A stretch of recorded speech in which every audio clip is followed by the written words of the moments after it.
কংগ্রেসের অনুমতি ছাড়া ইরানে সামরিক পদক্ষেপ নয় এমনটি জানিয়েছে মার্কিন যুক্তরাষ্ট্রের ডেমোক্র্যাট সদস্যরা।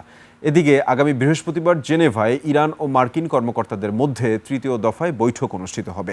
ইরানের বিরুদ্ধে যে কোনো সামরিক পদক্ষেপের ক্ষেত্রে মার্কিন প্রেসিডেন্ট ডোনাল্ড ট্রাম্পকে কংগ্রেসের আইনগত ক্ষমতা মেনে নেওয়ার আহ্বান জানিয়েছে ডেমোক্র্যাট সদস্যরা। তারা বলেছেন, ইরানের বিরুদ্ধে যে কোনো সামরিক অভিযান শুরুর আগে কংগ্রেসের সঙ্গে পরামর্শ করে অনুমোদন নিতে হবে।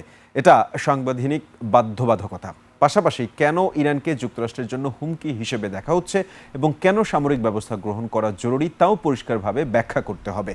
এদিকে বৃহস্পতিবার জেনেভায় ইরান ও মার্কিন কর্মকর্তাদের মধ্যে পারমাণবিক চুক্তি নিয়ে তৃতীয় দফায় বৈঠক হবে। দুই দেশের মধ্যে সামরিক সংঘাত এড়াতে এটি সবচেয়ে সর্বশেষ আলোচনা হতে যাচ্ছে বলে প্রতিবেদনে বলা হয়েছে।